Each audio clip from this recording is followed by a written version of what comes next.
অশোক শৰ্মাটোতো ডাঙৰ কথা নহয় ন, তেওঁতো আজি 6 মাহমান ধৰি কৰি আছে এইবিলাক কাম, নহয় জানো? যিকেইটা মানুহ কথা কৈছে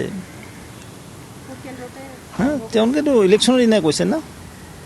মইতো ভাবোঁ অশোক শৰ্মা ডাঙৰীয়া এবাৰ ভোটটো দিলে নে সন্দেহ আছে। ভোট দিয়াৰ দিনাখনেই তেওঁ বিশেষগাৰ কৰিছে এইটো। তাৰপিছতো বৰপেটাত ভাল যিটো আমাৰ প্ৰাৰ্থী জিতি আহিছে। কোনজন মনোজ মহন্ত বা মনোজ মহন্ত বহুত আছে না। মই একচুৱেলি কোনজন মনোজ মহন্ত মই গম পোৱা নাই, ক'ত লিখিছে তেওঁ পাৰ্টি, কিন্তু আমি গম পোৱা নাই। মই পোৱা নাই, যোৰহাট জিলাৰ সভাপতি জনাব নিশ্চয়।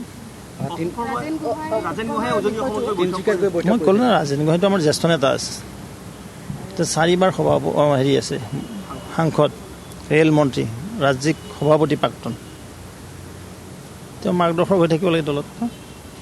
যদি সঁচাই তেওঁ দলক ভাল পায়, মা ভাৰতীক ভাল পায়, ভাৰতীয় সভ্যতা সংস্কৃতি আগবঢ়াই বিচাৰে, নিশ্চয় ৰাজেন গোহাঁই ডাঙৰীয়াই ভালদৰে আমাৰ কাৰ্যকৰ্তা উপদেশ দি থাকিব।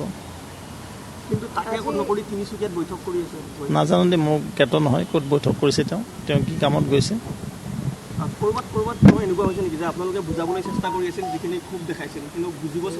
আমি কাকো বুজোৱাও নাই। আমি এটা কথাই কৈছোঁ, যদি কাৰোবাৰ কিবা অসন্তুষ্টি থাকে আমি আলোচনা কৰিম।